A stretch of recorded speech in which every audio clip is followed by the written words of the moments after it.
Hello student, welcome to EPG Pathshala. I am Dr. Vel Pandian from All India Institute of Medical Sciences, Delhi. Today I am going to take you to my lab to show you the method development in mass spectroscopy. And we will also be seeing about the applications of mass spectroscopy in various fields. This is from the paper Techniques in Molecular Biophysics 1. In this talk, I'm going to show you the method development in triple quadrupole mass spectroscopy from my lab for the quantification of a particular molecule of interest. And also we'll see diverse application of mass spectrometry and in fact other type of mass spectrometers which are used to quantify other things, and any other advanced applications and variants where this could be used. For today's experiment, we are planning to perform the analysis of homotropin by using flow infusion analysis. What you're seeing here is a Hamilton syringe which is slowly pumping the homotropin solution at 100 nanogram per ml at the rate of 5 microliters per minute and through the electrospray ionization probe. Now we are trying to monitor what is coming up in the screen. So this experiment we are trying to monitor the homotropin, which is having the molecular weight of 275 and its singly protonated form 276 is coming as a prominent peak. What you see here is the enhanced resolution mode in which we are trying to analyze it, in which you see the next adjacent peak is at 277.1. that shows that the difference between the main peak of 276 and 277 is by 1. It shows it's a singly protonated because it's adjacent isotope of homotropin. So in this experiment, 100 nanogram per ml of homotropin is infused along with 1:1 acetonitrile and water along with 0.1 formic acid. Now we see we are now trying to monitor it along with these isotopes and other compounds. It's showing its occurrence in the pure form. Now from this basic information, now we started getting 276 as a singly protonated form. With this we would be performing other experiments to understand about how it is getting fragmented to give rise to other fragmented ions which can be used for further experiments in mass spectroscopy. With the same micro infusion, now we are doing a product ion analysis where we are doing a fragmentation of the pseudomolecular ion which is coming at 276. What you are seeing on your right hand side is a tall peak which is coming up, but we have induced a very less collision in the quadrupole 2 where we are not getting much of fragments. We see only few of the fragments we are seeing here.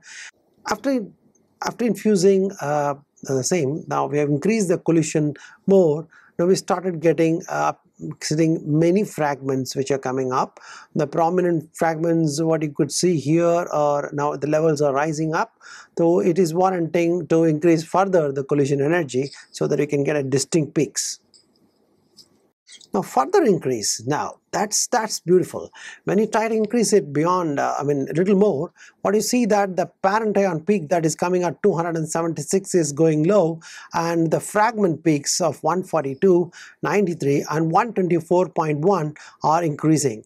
That shows these fragments are getting formed from the parent ion, that is the pseudomolecular ion of homotropin, which is coming at 276 as singly protonated. So this fragmentation pattern is pretty unique, and this pattern can be used for identification of this compound also by using the library option. Now we are selecting two of these transitions to do further to making it qualified for MRM analysis. So now here, after we select two of this with the MRM transition of 276 to 142, what you're seeing here is a signal as coming as CPS, that is counts per second. The ion intensity is going high. So you started getting the signal continuously. That shows this transition is good enough to do the quantitative analysis of this compound, and in case if this compound is coming out of the HPLC, we'll be able to get a beautiful signal, and this signal will be in the form of peak, and this peak can be modified, and this peak can be qualified for the quantitative analysis of this compound over the for various concentrations to plot the standard calibration curve.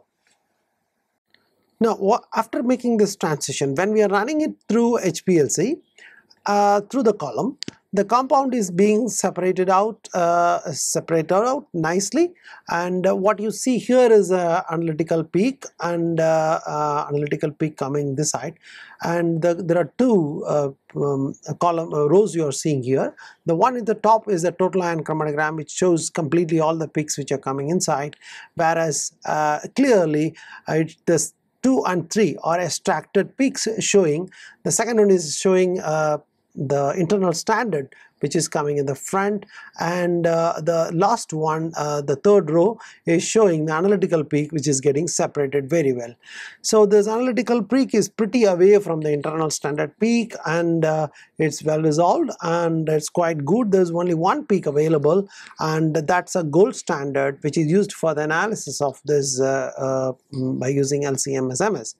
So by this way, you try to isolate and make a transition, and the transition is very specific for a molecule, and that molecule peak which is getting generated is used for the quantification purposes in the subsequent interpretation tools. Well, after getting the peak information especially about the peak height along with the peak area, now we are trying to interpret it along with the various concentrations it is being plotted. Always in mass spectroscopy we use an internal standard, and the internal standard to the area ratio between the internal standard and the analytical peak is plotted against the concentration, and thereby it gives us the a straight line. The line equation is used for finding out the ratio which is coming for unknown, the compound which is on unknown concentration is extrapolated by using the standard calibration curve to get an absolute quantification. When you come to the application of LC-MS, it has tremendous potential in case of finding out the compounds which are from the extracts. Many students, those who are working with extracts, total extract of plants or animals or environmental samples, they look forward for a particular compound in that extract. So, and this is possible to see whether it is present there in that sample or not. To get the confirmation about this, we go for scanning the compound for extract for over the Dalton range from 100 to 800, or sometimes we go to up to 1500 Daltons. We try to scan it. So while we are trying to do this, you get a subsequent in a sequential analysis of all the compounds which are getting separated by the HPLC is fed, and continuously it is scanned for the presence of this compound. So it gets separated out, and when it comes to mass analyzer, mass continuously records it. You get a three-dimensional view of what is coming out at which molecular weight coming at which time. So by doing this analysis, you will be able to fingerprint the presence of the compounds in these extracts. The picture what you see here is the analysis of a bioactive compound from the extract of a natural product, Lingbe officinalis, and in which they are confirming the presence of Lingbe taxane and malignamide J. This instrument of triple quadrupole tandem mass spectrometer is highly useful in the identification of poisons, which is of forensic importance. You must have seen in forensic files that the scientists or researchers are trying to understand which type of organism or which type of material, which type of poison which is used to kill somebody, in which whenever it comes to a compound, whenever they come to a suspicion of a compound is being used, mass spectroscopy is their choice.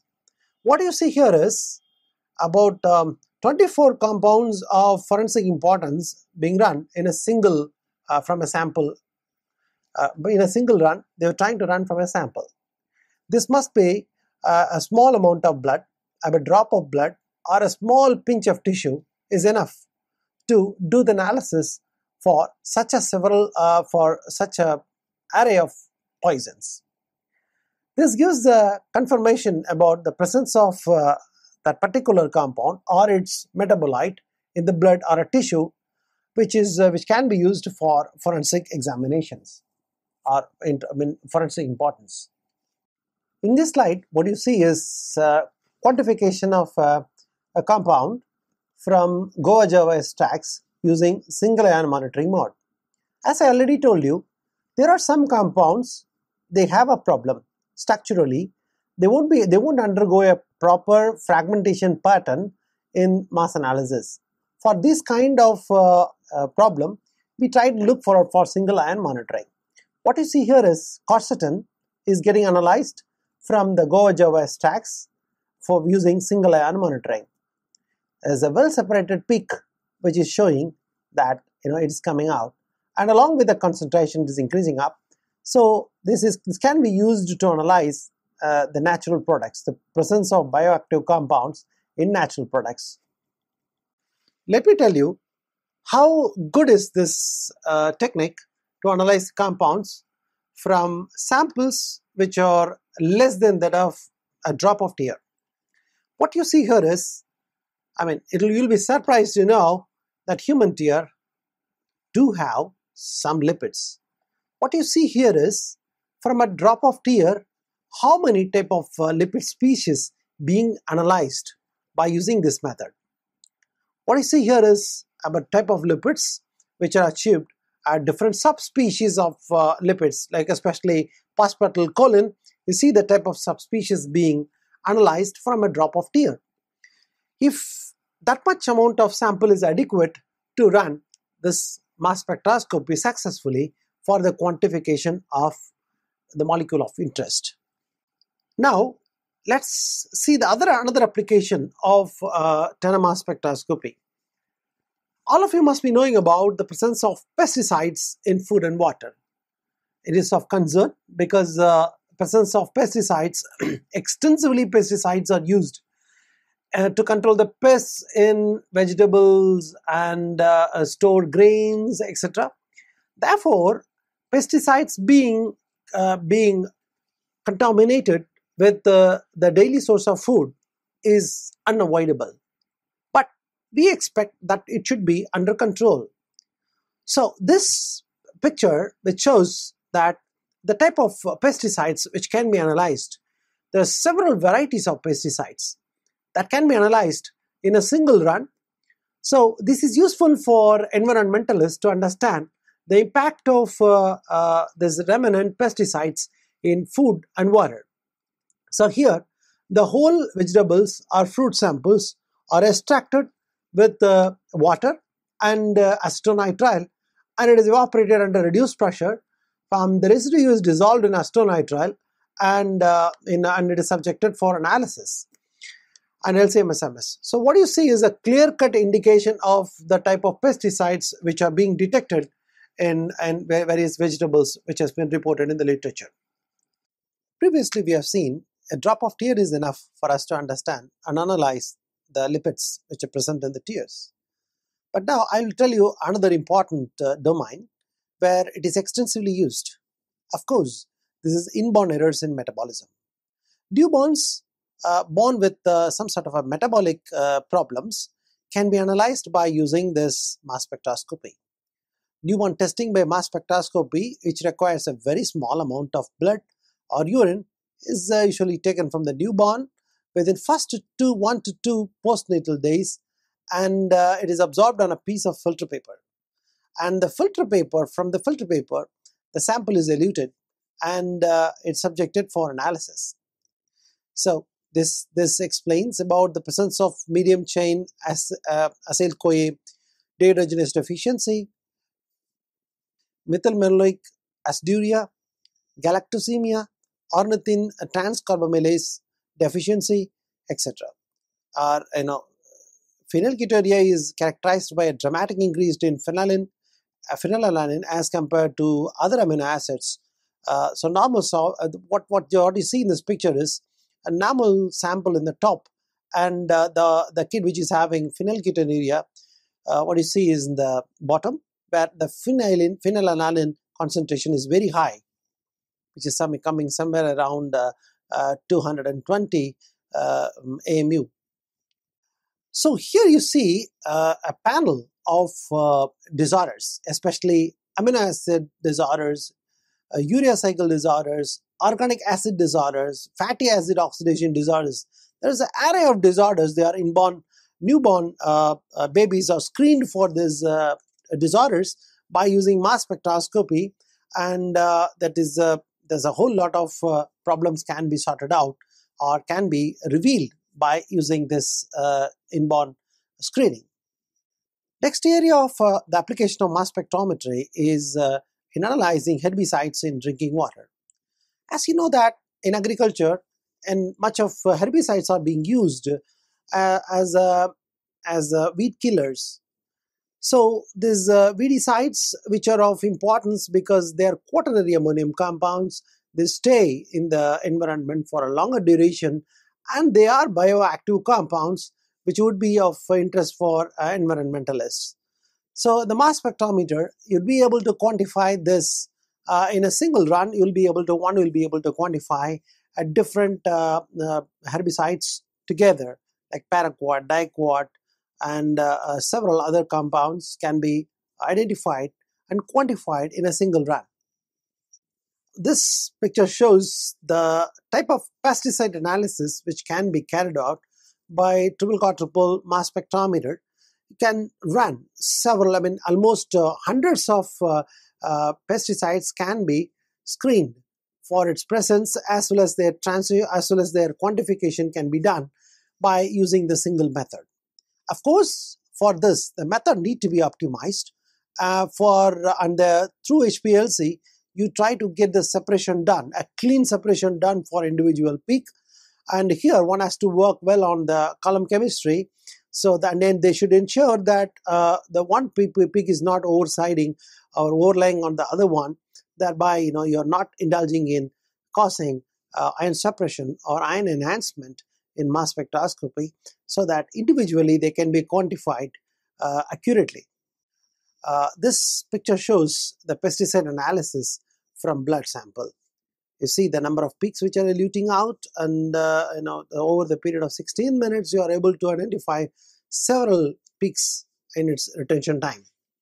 This shows that the capability of this instrument, as well as the method, if it is optimized, it is capable of taking wide array of analysis done comfortably with a lesser amount of sample.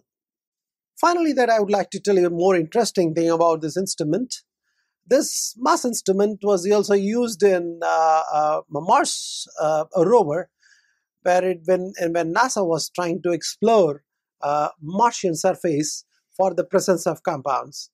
So actually what you see here is that QMS is a quadrupole mass spectrometer, which is in this Mars rover to analyze samples. So the soil and rock samples fed into the solid sample inlet tubes via a robotic arm, and the gas chromatography system uses transfer lines, heaters, temperature sensors, and turbomolecular pumps. And the quadrupole mass spectrometer identifies gases by molecular weight and electrical charge of their ionized states. The gas chromatograph separates different gases from a mixture to aid identification. It has its own detector, but also feeds the separated fractions into quadrupole mass spectrometers and tunable laser spectrometer for more detailed analysis. It will check for several elements important for life, as we know. That includes carbon, nitrogen, sulfur, oxygen contained in volatile molecules. This picture is courtesy of NASA, and this is how the internal structure of this mass spectrometer, which are used to analyze Martian surface. In different applications of mass spectrometer, different sources of ionization, that means ionization sources are differing. Therefore, the events which are happening in the ionization sources are also differing accordingly. For example, in the electrospray ionization, ESI, evaporation of charged droplets is a common scene. Similarly, the same evaporation of charged droplets happens in nanoelectrospray ionization, where we use this for in proteomics when we are having restriction with a very small amount of samples. In atmospheric pressure chemical ionization, coronal discharge mediated subsequent proton transfer happens. In matrix assisted laser desorption ionization, MALDI, proton absorption and subsequent proton transfer. Desorption ionization on silicon in which photon absorption mediated photon transfer. Fast ion bombardment, FAB, in which ion desorption and proton transfer. In electronization, that is EI, where electron beam, which the impacting electron beam causes electron transfer. Here there's no proton involved, is directly the electron which is banging on the molecule to eject a charge out and with electron out from the molecule and make it as an ion. In chemical ionization process, again proton transfer happens. So this is the picture which is summarizing the type of events happening at different ionization sources. Let's see another type of mass spectrometer, which is quadrupole coupled time of flight. Well, this kind of mass spectrometers are used in proteomic studies, where you look forward for more accurate mass determinations. This mass determination it helps you to determine the exact molecular weight of the compound. Is important to know the nature of the compound which is coming in. Using this, you can even fingerprint the type of peptides what you are looking into it. So of course, you know that peptides are made up of amino acids. The amino acid structures are well resolved, and molecular weights of individual amino acids are well resolved. Therefore, an accurate molecular weight determination can tell the sequence of the peptide very comfortably. So therefore, the method is slightly, the model is slightly different, where here almost it looks the same way how we have been seeing so far, that is triple quadrupole tandem mass spectroscopy. Here, instead of the last quadrupole, it is replaced by a reflectron. It's reflectron based longer pathway system. Here, this reflectron makes a longer pathway, thereby it helps us to slowly scan the molecule which are coming out. Thereby, it helps us to exactly fingerprint the mass of a compound with a high resolution. So this is used in proteomics research for molecular weight determination. Inductively coupled plasma mass spectroscopy, which is also called as ICP-MS. It's an applied instrument used for inorganic trace element and isotopic abundance in the biological, geological, agricultural, nuclear, environmental and engineering materials. It's a very sensitive, highly sensitive, selective method for the elemental analysis with a low background noise. Usually, the elemental analysis is a very complicated one. Usually, we use atomic absorption or atomic emission spectroscopy to do this kind of work. Here, the analysis is done by the mass spectroscopy. Therefore, you know exactly the elemental mass. So, thereby, the analysis can be done without much of background noise, which usually comes out of the sample matrix. It also analyzes rates and pathways of chemical transport in biological process. Identification of proteins and peptides using QTOF type of instrument, that is quadrupole coupled tandem mass time of the flight instruments, TOF machines, in which the sequence of expressed sequence stack database is already available.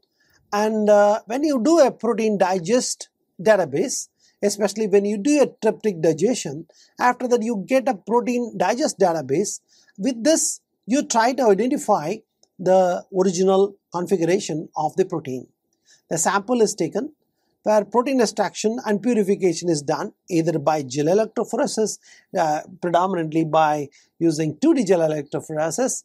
From there, the bands are taken and the digestion tryptic digestion is done, and it is now using the TOF machine, the accurate resolution is achieved for individual mass. With that data, we will be able to identify this protein from the protein digest database. So this helps us in identifying exactly the type of protein or peptide which is present in the sample. Well, when it comes to identification of peptide fragments, what they do is that what you see is the complete picture of mass spectrometry, in which a protein is separated by LC, and when it comes to peptide fragment quantification, sometimes even biomarkers are quantified. What they do is that typically they take the peptide, they digest it by using tryptic digestion, and a smaller peptide is getting created. The smaller peptides can be quantified by using triple quadrupole tandem mass spectroscopy. What you see is such a type of typical separation which is achieved by a nano LC system and which is linked to a triple quadrupole mass spectroscopy, and thereby it can be quantified for identity of the peptide sequence also, as well as for the quantification also. And this approach is very well used.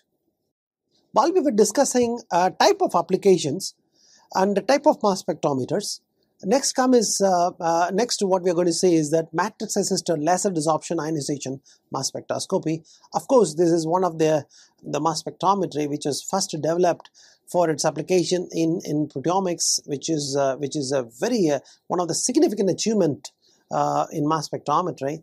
This matrix assisted laser desorption ionization, see, always there is a problem. If there is a molecule, it has to be converted to gaseous state to be fed into your mass spectrometer. The problem in this kind of approach is when you have a peptide sample or protein, converting a protein into a gaseous state is a cumbersome task, as when you heat up the peptides or protein, they get charred. They won't be able to convert into a gaseous phase. Therefore, this method was adopted, as lasers do have a kinetic energy. So the sample is kept along with UV absorbers like tranexamic acid or 2,5-dihydroxybenzoic acids, etc., where the matrix is banged with a photon beam, predominantly a laser beam, which is ultraviolet laser. For a brief time, this happens all in a vacuum. For a brief time, these molecules are getting this UV absorbers or cinnamic acid or dioxybenzoic acid getting activated, and upon laser activation they produce photochemically generated attack peaks in the proton quasi-molecular ion signal, and that can be monitored in the MALDI mass spectrum. Therefore, MALDI is having its own identity in the sample analysis. There's another application when we come to biomarker. Earlier we have discussed about the biomarkers. See, biomarkers, as I told you, that after taking the bands which are obtained from 2D gel electrophoresis, people go for identifying it or quantifying it by using mass spectrometry. Here what you see here is, after confirming, this slide shows, after confirming the presence of a biomarker by SDS page, now the purified from optimizing protein cleavage by using standard tryptic digestion, directly the sample is subjected for separation by HPLC, and for its identification or quantification, for its quantification especially, by using MSMS by triple quadrupole. So what the picture is showing that LC-MSMS quantification of zinc alpha-2 glycoprotein, a potential serum biomarker for prostate cancer.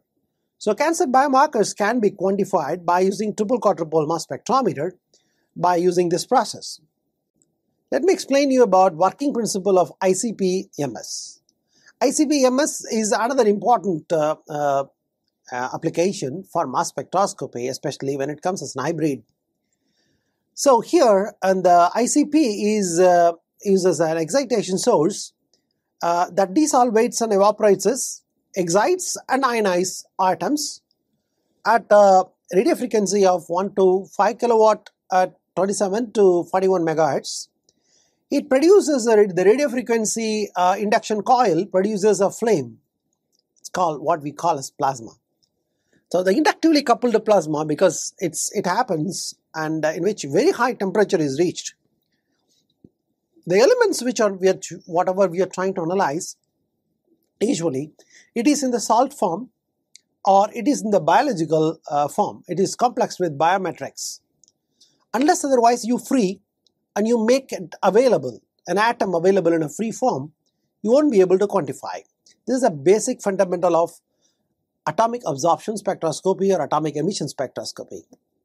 Here it combines both atomic, the power of combining ICP, that is inductively coupled plasma, along with mass, which makes the atom exist in a free form. That is, the atom, when it exists in the free form, it is just getting sucked and it's analyzed by the quadrupoles.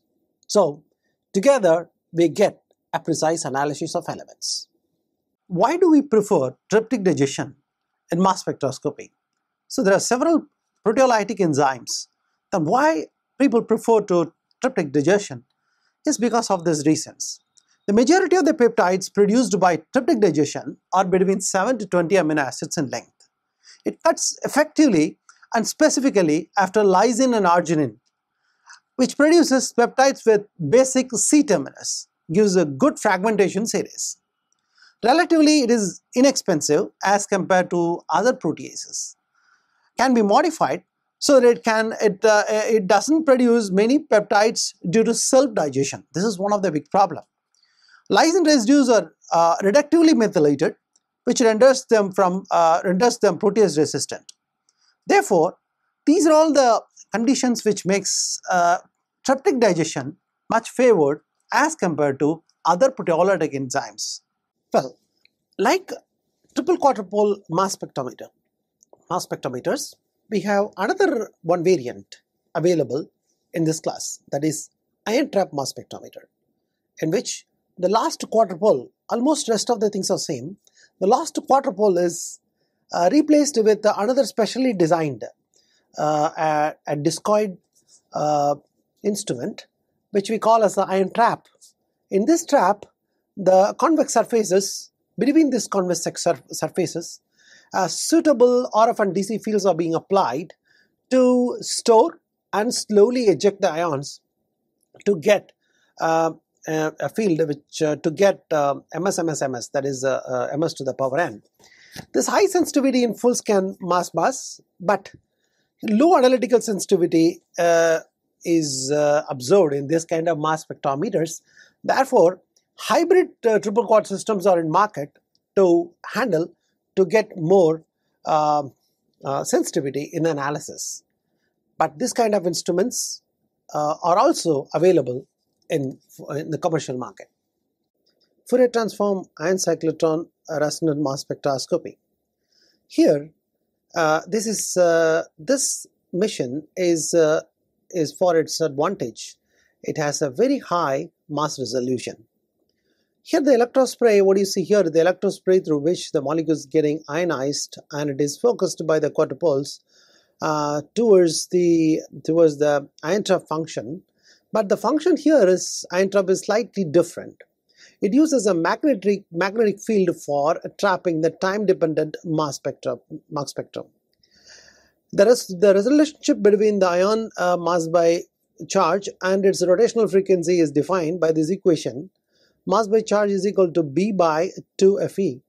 B is the strength of the magnetic field and Fe is the frequency of the ion. By applying variable frequency to the ion storage compartment that is resonant with the frequency of the ion, the radius of given window of ions can be made to increase as the ions absorb resonant energy. It is measured decrease in energy of the resonant frequency directly relates to an energy absorption of ion and can be used to determine Fe, through which the calculation is done for exact molecular weight. So students, let me now summarize what we have learned from this module. We have seen the practical demonstration about triple quadrupole mass spectroscopy for developing a new method. We have seen how to tune a molecule, how to find out the transition, how it can be converted into quantifiable means. And I also shown you about diverse applications of mass spectroscopy. and also showed some of the advanced applications in mass spectroscopy along with its variants. And I hope that this information will help you to understand about mass spectroscopy in total. Thank you.